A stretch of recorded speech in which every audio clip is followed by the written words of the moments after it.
I welcome you again to this episode of Geography, where today we are basically going to focus on practical geography. The topic of today is about divergence variable. So, when you talk of divergence, are those graphs that are used to show both positive and negative values.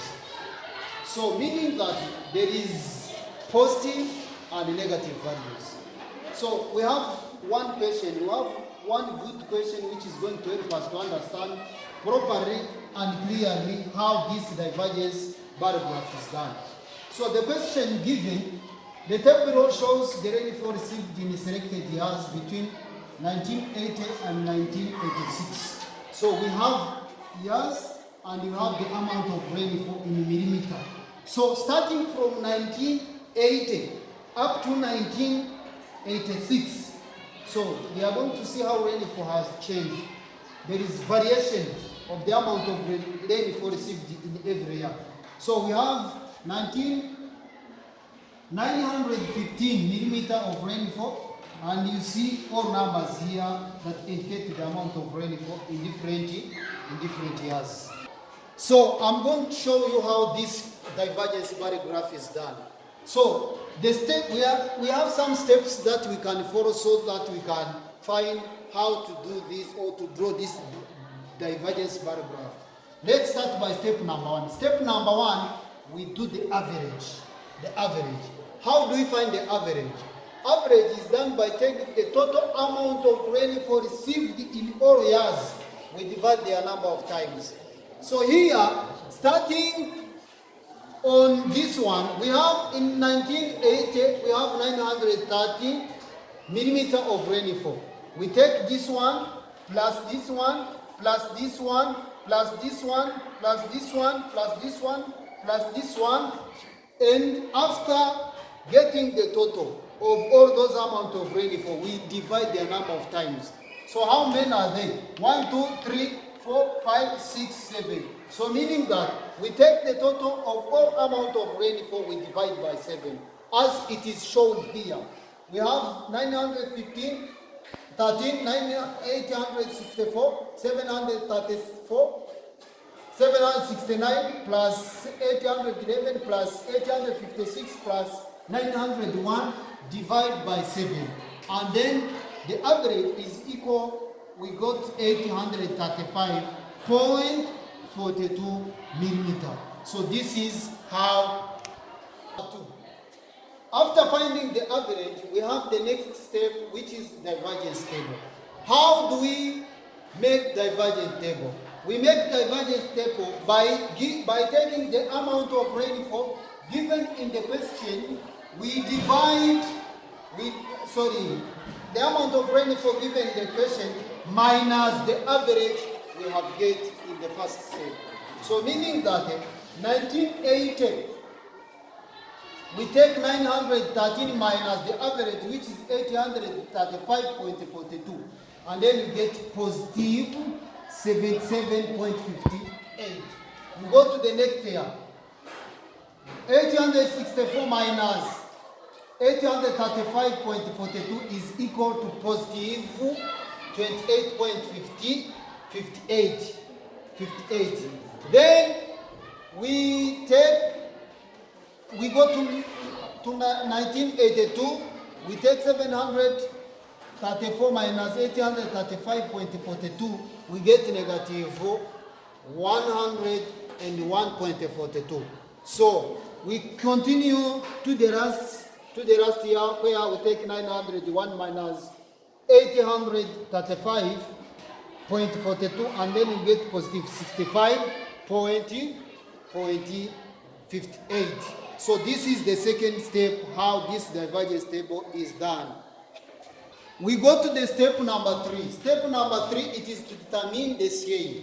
So when we are determining the scale, we look at the big number and the smallest number in this divergence line. We look at the big number and the small number. The big number is positive 77 and the smallest number is negative 101. So meaning that to get a very good and a suitable scale is that you look at the big number and the smallest number.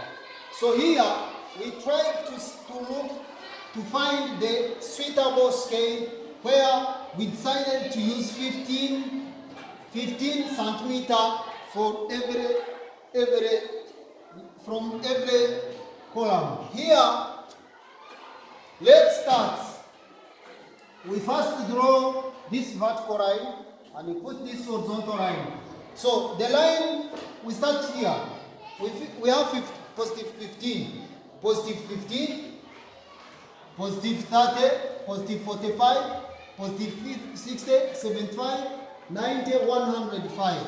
And we go to the side of negative side. Here we have, remember that on the vertical line we put what we call dependent variable. Dependent variable, it includes the amount of rainfall. On the horizontal line we put the number of time, the period of time. Because period of time, it is an independent variable. It is an independent variable. So we have positive side and negative side. We have negative 15, negative 30, negative 45, negative 60, negative 75, negative 90, negative 100. Here, so we are going to relate this divergence table with the period of time so that we can easily draw this bar graph. Starting from 1980, we have positive 77. Positive 77. This is positive 15, positive 75, positive 77. It is around here. Therefore, we draw this bar graph. Remember that between the two bars there must be a certain little distance. So we go to the next. 1981 we have positive 27. Positive 27. This is positive 30. Sorry, positive 28. It is around here. Therefore, we draw this diagram. We go to the next. 1982, we have a negative 100. Negative will come on this side of negative. And therefore, we have negative 90. Therefore, negative 101 point something, it is around here. And then we draw like this. Then we go to 1893. We have negative 60 point something. So this is negative 60, then negative 66 point something, it's around here. We draw it in this way too. We go to 1884. Negative 24 point something. We have negative 24. This is negative 15.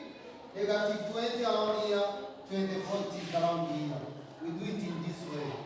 We go to the next. Positive 20. Positive, if this is 15, 20 is around here. Therefore, we draw positive 20. Remember, don't forget to put the distance between the two bars. So we go to the next. We go to the next. Here we have positive 65.8. This is positive 60, positive 65.8 is around here.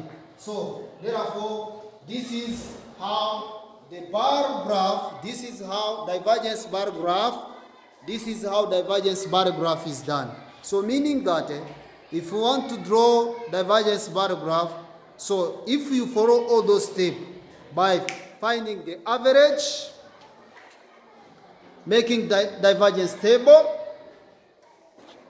determining the suitable scale, showing the side of positive and showing the side of negative, you will easily be able to draw this divergence bar graph. Thank you very much for watching this video. Don't forget to subscribe and like and give comment.